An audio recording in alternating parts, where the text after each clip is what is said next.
Assalamualaikum, selamat pagi Mas Yudi. Waalaikumsalam, Mas Oki. Siap. Gimana kabarnya Mas Yudi? Baik, baik. Baik ya. Sekarang kayaknya kemarin udah ada SK pindah nih. Nah, Ya, ini saat-saat terakhir saya di terakhir Banjarmasin. ya.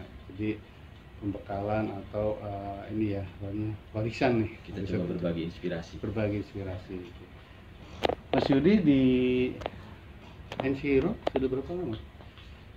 Saya dari mekanikal ke Enviro mungkin 6 bulan yang lalu ya, sekitar 6 itu. bulan yang lalu. Dan sekarang saya ke Jogja, mungkin ada Enviro juga. Enviro juga ya, tapi tetap termasuk membidangi mekanikal ya. dan lain-lain. Oke. Jadi sebelumnya kalau nggak salah lama di Bali ya, Mas ya, lama Ya. di Bali itu pastikan kita suasana kerjanya beda ya Mas ya. Nah Mas Yudi. Nah kalau saya nih mau nanya nih Mas Yudi dari bidang safety nih. Cuma memang kadang kalau safety itu kan ada bidang ketiganya. Ketiganya itu terkait contohnya nanti kita akan membahas pengukuran lingkungan kerja, di mana lingkungan kerja itu terpengaruh oleh iklim juga, oleh Ya. oleh cuaca. Kita akan coba mengulas tentang global warming sekarang Itu ya, maksudnya. biar yang mungkin baru dengar atau mungkin udah tahu. Ya, Kalau udah tahu mungkin bisa sedikit menambah, atau mungkin kalau enggak ya mengoreksi lah nanti kalau memang ada di setelah melihat video ini. Tapi Iya. kalau yang belum sama sekali belum ngerti atau mungkin belum care, Iya. itu memang per person kita harus care, ya, karena itu terjadi setiap saat di sini, oke. dan makin gejalanya makin memburuk gitu loh. Oh, ya itu. Memang di suasana kerja juga kita mengkaitkan ya, suasana kerja kita juga kadang panas, karena itu mempengaruhi daripada Emang kondisi kerja. manusia itu biasanya kalau belum terjadi, mereka belum sama sekali belum Ya, mengenal. Dan ini sebenarnya udah iya. beberapa kali terjadi, banjir dan sebagainya, iklim yang panas, tapi masih belum begitu terasa. Ya, Ya seperti corona nih ya, COVID ya, itu kalau udah terjadi semua baru, seluruh dunia baru bergerak gitu. ya. Dan global warming ini juga pelan-pelan ke arah yang lebih buruk sekarang. Ya, tapi kita bisa memperbaiki. Apakah dampak kenapa sih kita harus aware sama global warming? Sebenarnya apa sih Mas global warming itu? Pertama kita terang dulu ya.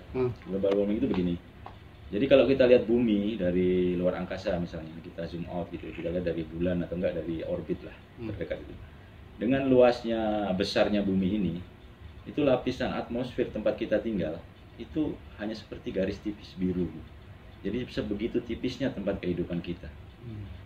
Dan kita hidup di dalamnya, kita memerlukan oksigen kan untuk kita hidup, untuk kita bernafas. Oksigen itu tercampur semuanya walaupun bukan komponen utama di atmosfer, tapi itu salah satu komponen besar, 20% di atmosfer, oksigen.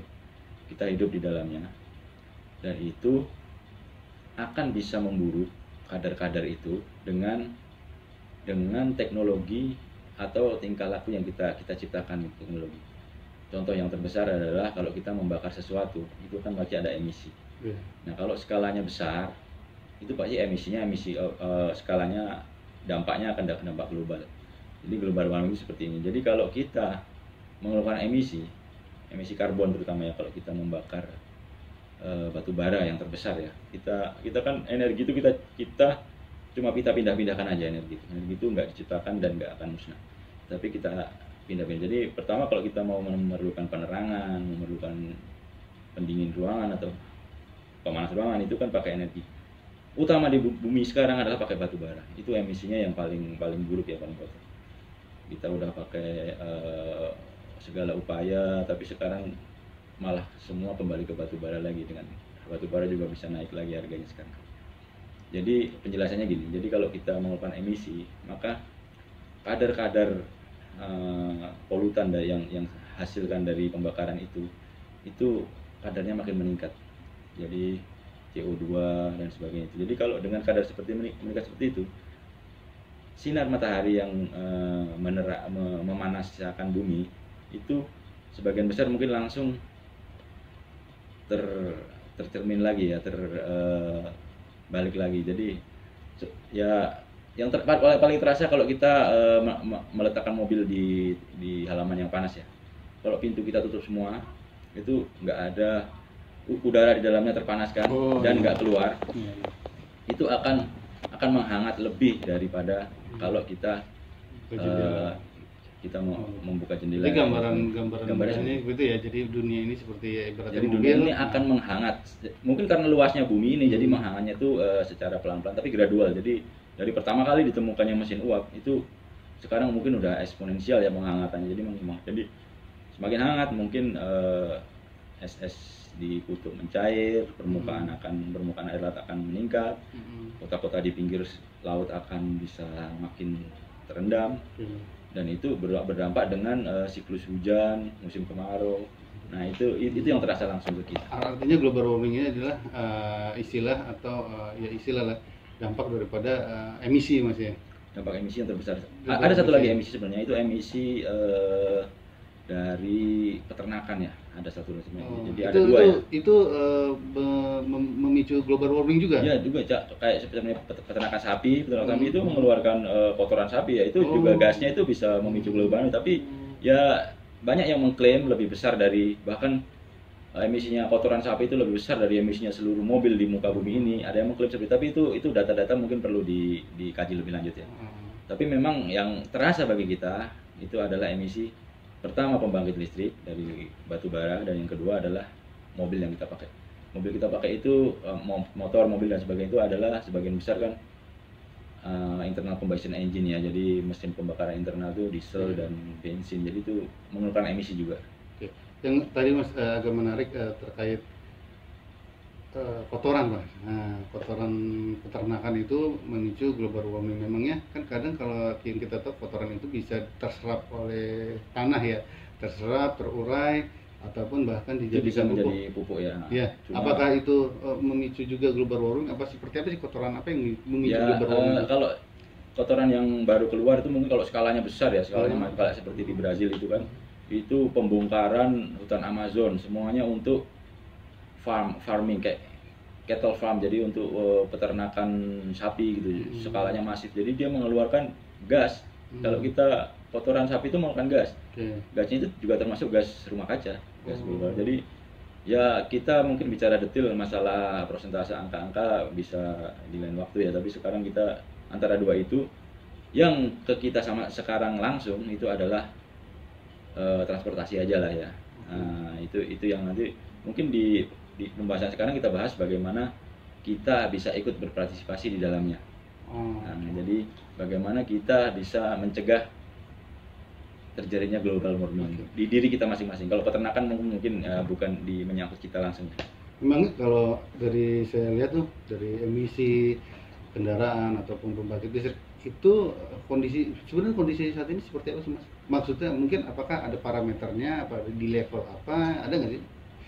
Parameter angka-angka sebenarnya bisa ditunjukin ya, cuma dari pembicaraan seperti ini kita bicara basic aja ya, bahwa secara umum aja ya. Secara umum ya, bahwa memang sejak penciptaan mobil di tahun 1900 itu mereka memakai pembakaran internal ya. Itu menghasilkan emisi. Emisi memang selalu udah diredus, dikurangi terus-terusan dengan standar-standar tinggi ya. Di Eropa ada Euro berapa.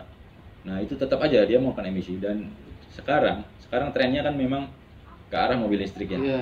Tren semua emisinya nol, zero emission ya, tanpa emisi. Di sekitar kita nggak ada emisi, tapi garis bawahnya listrik yang untuk mengisi mobil itu sebagian besar di muka bumi ini masih dari batu bara, masih, dan itu beremisi.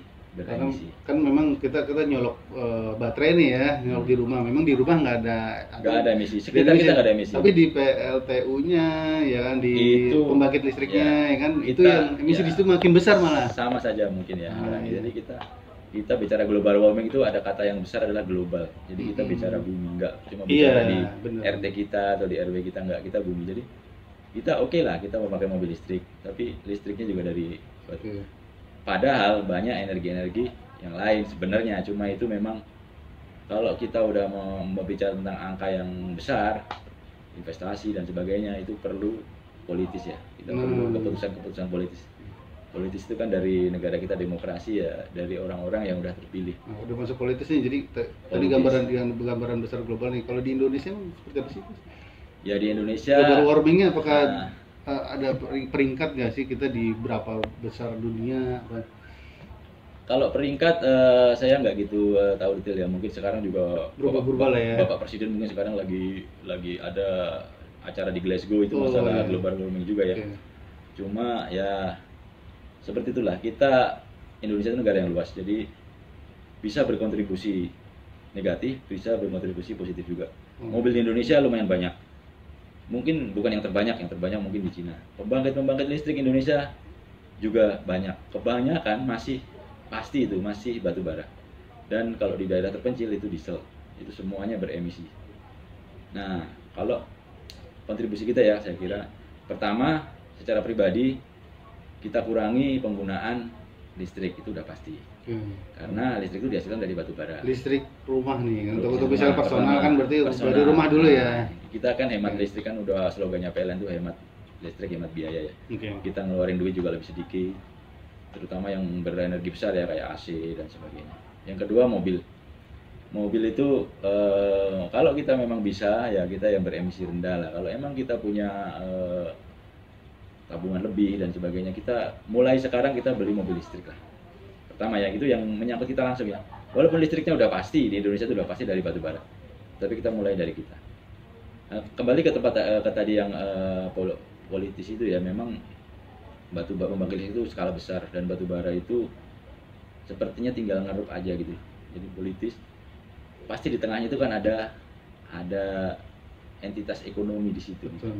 Jadi ada bisnis lah ya, bisnisnya di situ. Kalau orang diusik itu ya bisnisnya diusik, mereka pasti akan berusaha bisa-bisa untuk biar mereka nggak akan memikirkan global warming, nggak ada. Jadi ada dua entitas yang berhadapan sebenarnya. Kita yang mencoba care dengan global warming, Greenpeace dan sebagainya, sementara entitas bisnis ya mereka biar kekayaan mereka tetap bisa terjaga seperti itu. Apalagi kalau udah menyangkut politik ya Mas ya. Padahal saya kasih contoh ya, kan? Saya kasih contoh teknologi pembangkit uap itu kan ditemukan James Watt itu udah ratusan ya, itu pembangkit uap kan untuk dari batu bara, itu pembangkit uap untuk PLTU ya. Nah dari dulu sebenarnya juga ada belum lama tapi udah lumayan lama ada pembangkit tenaga matahari, angin. Dan itu bisa skala besar sebenarnya, itu politis ya, skala besar. Walaupun teknologi pembangkit listrik tenaga matahari ya itu belum maksimal ya, prosentasenya belum tinggi dan harus investasi tinggi, effortnya juga, perawatannya juga tinggi. Tapi itu bisa dilaksanakan, Bahkan mungkin yang sedang dipikirkan sekarang itu oleh ilmuwan itu bagaimana mengambil energi matahari lebih dekat, kalau bisa di luar atmosfer mengambilnya. Jadi itu energi matahari yang tertinggi di situ. Tapi nanti ditransmisikan ke bumi secara wireless. Kalau kita pakai kabel kan nggak bisa kita ke langit. Nah itu seperti itu, teknologi yang dipikirkan seperti itu. Jadi ya walaupun nanti ya batu bara mungkin sebelum habis nggak akan dipakai lagi, tapi ya seperti itulah keadaan sekarang. Masih aja kita cari yang menghasilkan banyak cuan lah seperti itu. Jadi kalau balik lagi ke bisnisnya yang kaya makin kaya. Ya. Nah, jadi kalau saya lihat nih dampaknya ini memang jangka panjang Pak ya. Kelihatannya jangka panjang, tapi memang hal itu nyata. Kenapa nyata? Kalau saya lihat karena jadi kendaraan terus meningkat ya kan. Apalagi tadi memang dari kendaraan berbahan bakar minyak menjadi listrik, tapi tetap aja sumbernya dari pembakaran pembakaran lagi dari kalau kita di Indonesia PLN ya, PLN dia menggunakan itu. Mungkin ada negara hampir semuanya dari batu bara. Hampir semua batu bara dan diesel karena ada faktor X ya yang menyebabkan itu harus pakai batu bara. Padahal kalau misalnya seandainya batu bara itu habis pun akan sebenarnya manusia akan mencari alternatif lain energinya, tapi karena ini ada fungsi bisnisnya ya akan tetap dipertahankan seperti itu. Mungkin akan seperti minyak sebenarnya ya, sebelum habis pun sebenarnya udah ada teknologi baru yang akan meninggalkan itu semua, tapi saat sekarang masih sangat karena masih ada, jadi teknologi baru ini nanti dulu deh, habisin dulu nih mumpung bisnisnya masih jalan. Nah itulah. Kalau langkah positif nih Mas ke dalam perbaikan iklim nih secara global nih, jadi global tuh harus gimana nih supaya apakah bisa dicegah, apakah bisa dikurangi malah global warming ini Mas? Dicegah itu dari kita tadi ya. Terus kalau dikurangi itu sebenarnya itulah peranan Indonesia itu sangat besar ya. Indonesia pencegahan secara global itu peranan Indonesia bisa sangat besar. Soalnya tahu sendirilah, mungkin selain Brazil itu Indonesia itu mempunyai hutan yang masih sangat luas. Orang bisa bilang mengatakan paru-paru dunia itu. Memang itu bisa berfungsi paru-paru. Jadi mengubah CO2 menjadi O2. Jadi oksigen itu dihasilkan oleh hijau-hijau daun, dihasilkan oleh bahkan dihasilkan oleh terumbu karang juga. Jadi sebenarnya Indonesia sangat luas. Salah satunya itu di tanah yang sekarang kita injak, di tanah Kalimantan itu hutan bakaunya itu masih sangat luas. Itu menyerap emisi, menyerap karbon. Itu menyerap CO2 itu besar. Jadi CO2-nya dari mana-mana, dari seluruh muka bumi. Mereka kan berputar, atmosfer itu kan bisa dari mana-mana. Bahkan yang udah terjadi sekarang ya, ada namanya carbon trading. Dan itu fenomena itu udah terjadi dan udah ada di sekitar kita. Apa tuh Mas? Carbon trading itu adalah penjualan karbon. Itu masalah kebijakan aja sebenarnya. Dan itu sudah terjadi. Jadi di dekat kita, mungkin Mas Waki baru dengar, di Kalimantan Tengah itu ada hutan bakau yang luas. Terus dibuat satu proyek namanya Katingan Mentaya. Katingan Mentaya Project itu mungkin dari nama daerah ya. Dia itu menjual karbon. Ya, jualnya itu kayak jual token atau dan sebagainya. Mungkin di Eropa kan memang udah harus ada peraturan seperti ini ya. Kalau kamu mengeluarkan emisi segini, kamu harus membeli segini. Ada hitungannya semua itu. Jadi mereka itu berbisnis dengan seperti itu. Dan itu memang hitungannya udah jelas. Jadi kalau dengan keluaran segini, kalau ada pohon segini, itu bisa untuk mereduce atau mungkin menghilangkan dari emisi itu. Dengan niat utamanya sebenarnya, kalau kamu bisa nggak menghasilkan karbon, perusahaanmu kan akan lebih untung. Contohnya Tesla. Itu dia keuntungan terbesarnya bukan dari penjualan mobil di Amerika. Dia keuntungan terbesarnya itu malah dari perusahaan mobil lain yang membayar ke dia. Untuk apa? Karena ada namanya carbon trading itu. Jadi dia emisinya dia sangat rendah, nol emisinya. Dia dibayar oleh yang emisinya tinggi. Jadi untuk dia kayak membayar kompensasi gitu. Kamu membuang emisi ke atmosfer, kamu harus kasih ke yang nggak pakai emisi sama sekali di mobil, seperti itu.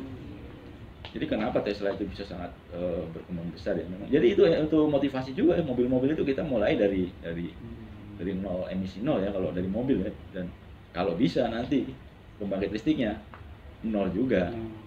Itu bagus Mas, ngomongin Tesla. Ntar kita bahas di sesi selanjutnya terkait Tesla nih yang Oke, ada sesi khusus mungkin antara Tesla, bagaimana Elon Musk itu bisa jadi orang terkaya di dunia. Kita udah, kalau nggak salah ada bukunya Mas ya. Kalau udah baca ntar kita kupas tuntas bukunya, isinya supaya teman-teman tahu nih. Terus jadi itu secara global mungkin tadi saya tangkap gini, pada saat kita mengeluarkan emisi, kita pun harus berkontribusi untuk penyerapan emisi itu. Paling nggak gini ya, kita punya mobil di rumah atau motor, berarti harus nanam pohon di rumah nih. Paling nggak seperti itu ya. Seperti itu secara individu. Nah, secara global mungkin ya penghijauan atau ruang terbuka hijau secara nasional dari pemerintah untuk menekan atau menyerap kembali emisi-emisi tersebut ya. Seperti itu memang keadaannya.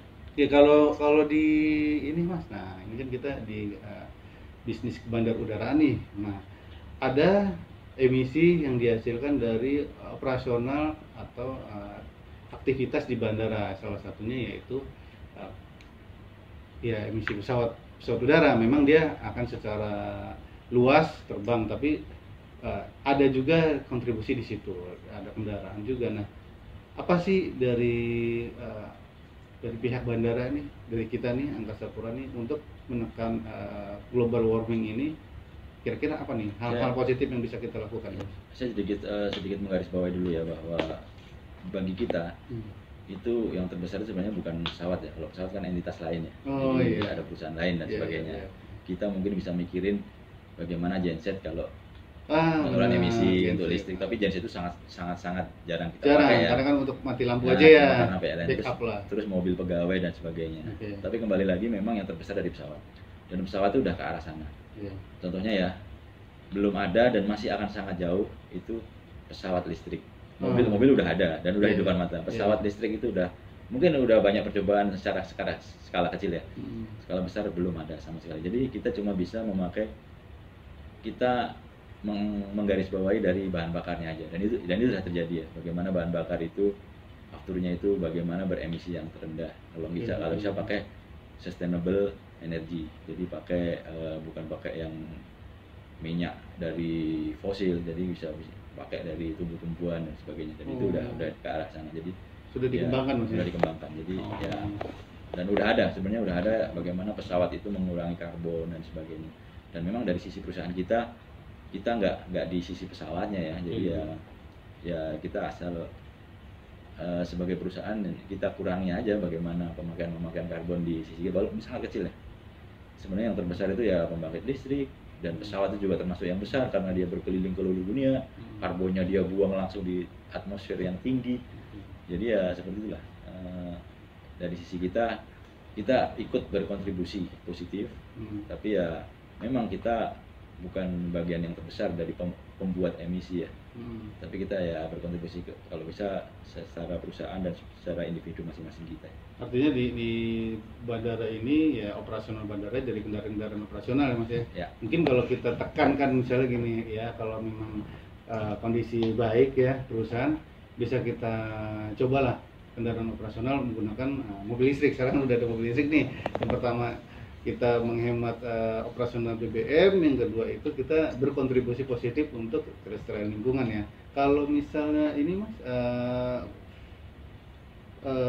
misalnya lahan-lahan kita nih dihijaukan, nah seperti itu, ataupun seperti di Bali nih kalau nggak salah, dia punya gedung parkir di mana atap-atapnya itu ditanami tumbuhan ya Mas ya.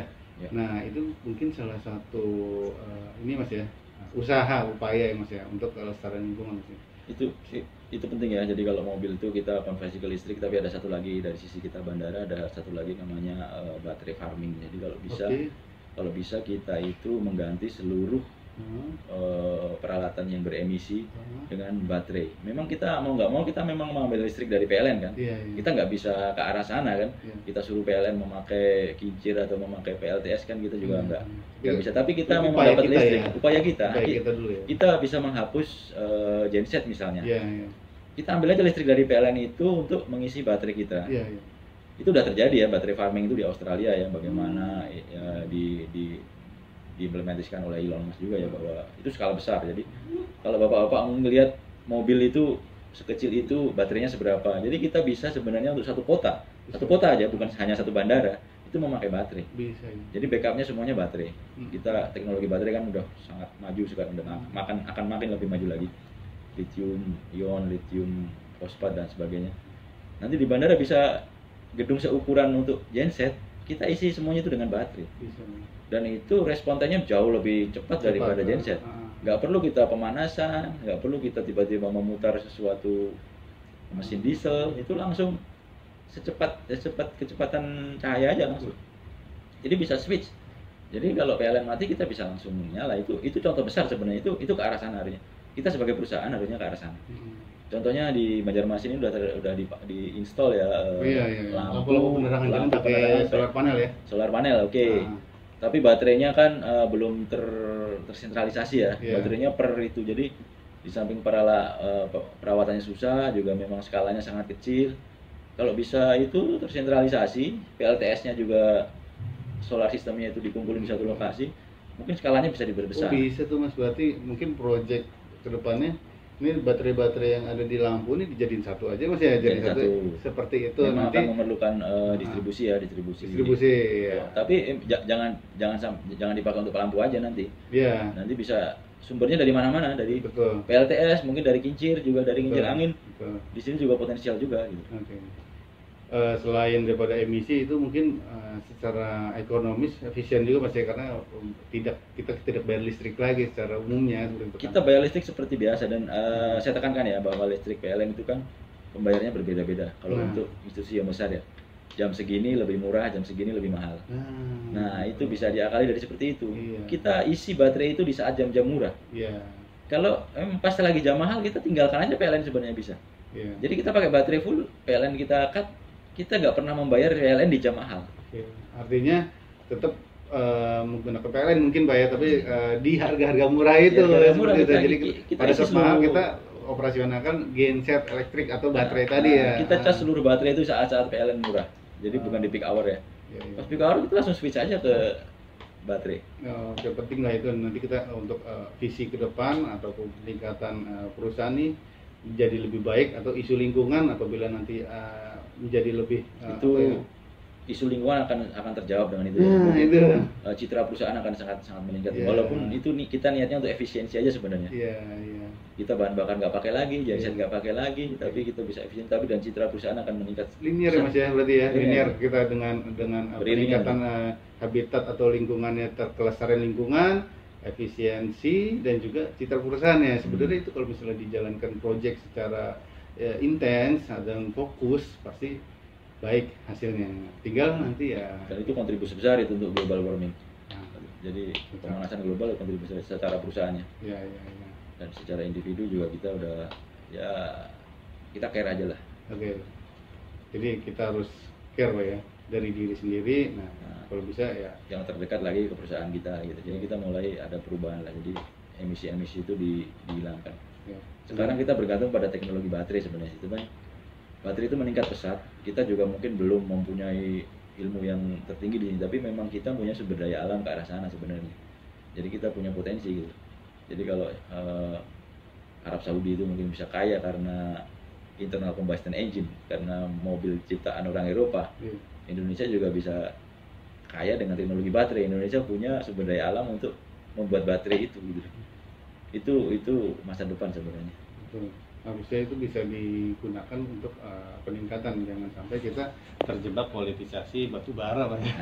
Yang jelas seperti Arab Saudi itu sudah menyadari bahwa mereka itu tidak punya sumber daya alam untuk baterai. Mereka sekarang sudah sangat-sangat membuka diri. Jadi bahkan kita di Arab Saudi aja kita konser sekarang udah ada. Udah ada. Jadi memang mereka mencari pariwisata sekarang. Jadi mereka menyadari minyak itu akan ditinggalkan sebelum habis. Betul. Dengan teknologi. Karena isu lingkungan juga ya. Oke, makasih Mas Yudi, ini penjelasan tentang global warming nih. Tadi saya tanya-tanya, dan ini menurut saya adalah ilmu positif Mas Yudi ya. Jadi kita bisa paham, dan juga mungkin teman-teman pun akan aware lagi terhadap lingkungan. Intinya berbagi inspirasi lah. Yeah. Kita kan kembali ke masing-masing ya. Kita harus merenung sedikit apa kontribusi kita gitu. Jadi ya selamat merenung bagaimana kita berkontribusi dengan global isu ini gitu. Merenung, terinspirasi, dan beraksi ya Mas ya. Harus ada actionnya. Merenung habis itu diam. Oke, makasih Mas Yudi informasinya. Kita akan ketemu lagi di bahasan selanjutnya nih. Satu lagi nih, saya mohon maaf nggak pakai masker nih karena saya udah PCR berlari-lari ya. Oh iya, pas kemarin pulang ya. Memang sekarang penerbangan harus masih pakai masker. Jadi harus PCR ya. Oke. Dan kita pun jaga jarak. Oke, makasih Mas Yudi. Terima kasih Mas Yudi.